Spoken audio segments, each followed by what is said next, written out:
Georgia has the highest foreclosure rate in the country. 1 in every 300 homes is facing foreclosure, double the national average. That hurts our property values, destabilizes neighborhoods, and leaves our schools and governments slashing services and staff. But our investigation finds many of those foreclosures didn't have to happen. They were actually done illegally. Courts know about the problem, so does law enforcement. But no one has been held criminally responsible. Tonight, we ask tough questions about what some call the largest fraud ever perpetrated on Americans. When I look at this, it's organized crime.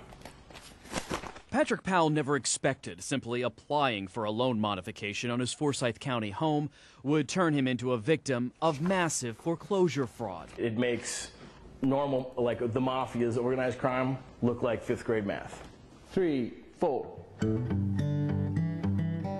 The musician and sound designer says a bank illegally tried to foreclose on his house. It happened after his servicer told him not to pay his mortgage while it worked out an adjustment. Then they lost his 60-page modification application. Not once, not twice. How many times? I would say total probably about 6. When I called in to find out where the negotiator was and how come I hadn't heard from them, they were like, what modification, what package are you talking about? We don't have any paperwork on you. Down on their luck homeowners tell similar stories at this convention center event in Atlanta this spring. Thousands line up, some camp out, hoping counselors with the nonprofit Neighborhood Assistance Corporation of America can do what they couldn't do alone. I've been working with Bank of America probably for over a year trying to get my mortgage refinanced. Ultimately, some will get lower payments, others will lose their homes, which will be auctioned off on courthouse steps.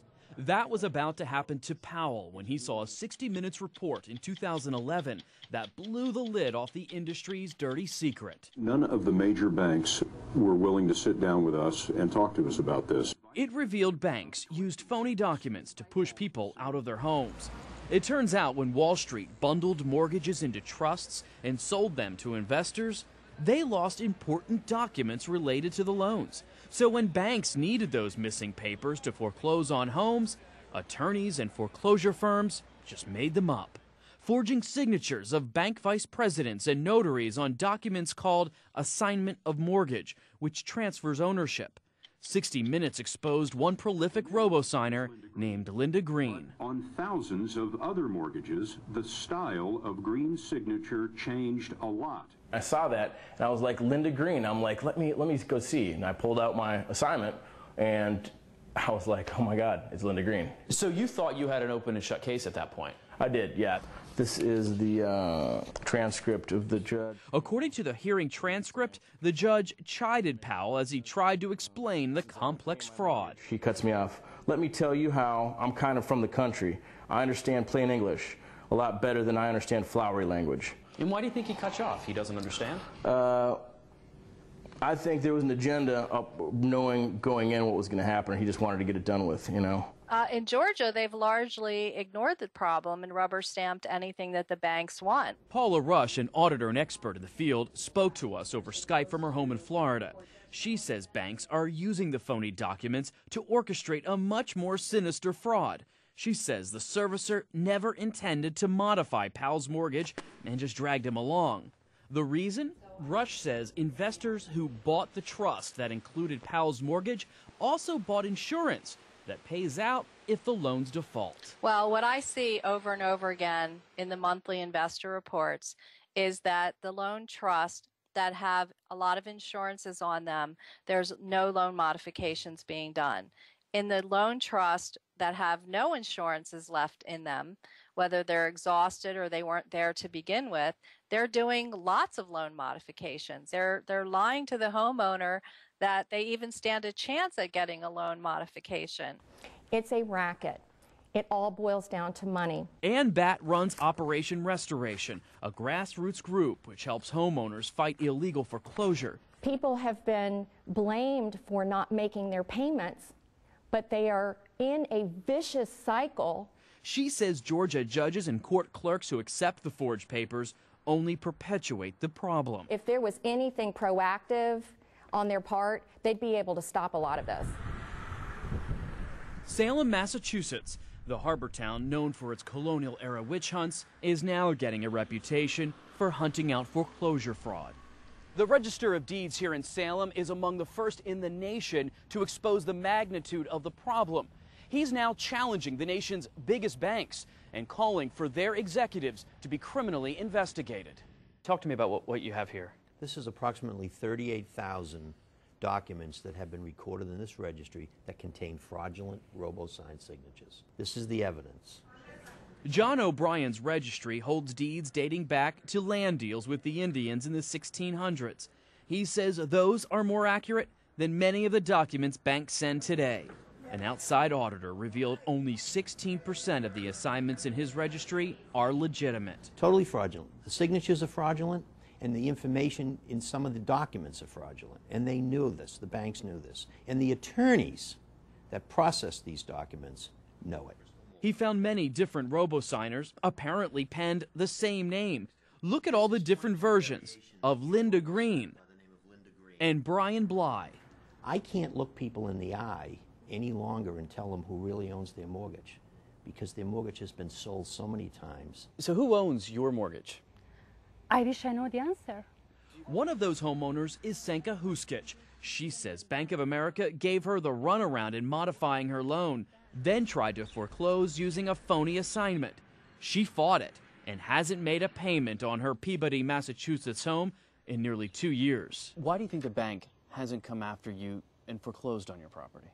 I think they're not coming after me because they know that I am ready to sue them for wrongful foreclosure. You see, only the mortgage owner can foreclose, and since the bank made such a mess of the paperwork and the mortgage has been resold so many times, no one has been able to prove who owns her note. People are going to say maybe you're part of the problem by not paying your mortgage, and whatever happens, you deserve. Okay, but I will ask all of these who will say that, like, if I show to you that your bank is fraudulently taking your payments because they don't own your mortgage, would you still continue to pay? For me, you are a fool if you do that. 3, 4. O'Brien says his office no longer accepts assignments completed by known robo-signers. His staff returns them to the bank with an affidavit asking bank officials to swear to their authenticity. He says no bank has ever done so. You are the David going after the Goliath. Well, perhaps I am, but what I am is somebody who's elected doing his job, and I suspect that the taxpayers in your state want your registers of deeds to do the same thing. It's very simple. But we found Georgia officials aren't as willing to crack down on the fraud. Mr. O'Brien's a smart man. Kathleen Robinson is Fulton County's clerk of Superior Court, Georgia's version of the Register of Deeds. She says it's not her responsibility to make sure the documents are authentic. Her job is just to file them. How big of a problem would it be for your staff to start looking at the signatures and comparing them to lists of known robo-signers? It would be a major. We have been cut. Our budget has been cut. We're working on limited staff. In February, the nation's 5 largest banks reached a $25 billion settlement with the feds and 49 states. The banks include Wells Fargo, Bank of America, GMAC Ally Bank, Citi, and Chase. But it appears banks are still filing fraudulent assignments. This came in. Not only was it signed by Brian Bly as vice president of Citi Financial Mortgage Company. The Register of Deeds in Massachusetts showed us one he received this summer. I truly, truly believe this. They know exactly what they did. They sit there and say, we're too big to fail. Well, they're not too big to go to jail. You're placing everything on the criminal side. The civil side has recourse. Georgia Attorney General Sam Olens signed the major settlement that netted Georgia $100 million. He also pushed through a new law that gives him and county district attorneys power to criminally prosecute foreclosure fraud. We fully expect that this new legislation, which just became effective in July, will have that same effect, that we'll see a significant reduction, we meaning both the district attorneys and us, because as those individuals understand they can be prosecuted, they're going to follow the law. Olin says the law only allows him to prosecute crimes that happened after July 1st of this year. Some argue he could do more. If we get an investigation that shows fraud June 1, the law wasn't in effect and we can't prosecute. But it's always been illegal to submit false documents. True. But isn't that what the banks did? Look, it's much more complicated than that. When you're dealing with the foreclosure process, most of the time the documents weren't being changed in the state. Patrick Powell's assignment was signed in Georgia, along with untold thousands of others, likely inside this office in Alpharetta. I would love to see them go to jail. He's now suing American Mortgage Services and Deutsche Bank, if for nothing else, he says, to hold them accountable, since police and prosecutors haven't. Let's figure this out in court. I don't want to hear your servicer, your negotiator. I want a court of law to tell me that this is right, and then I'll do whatever they ask me to do.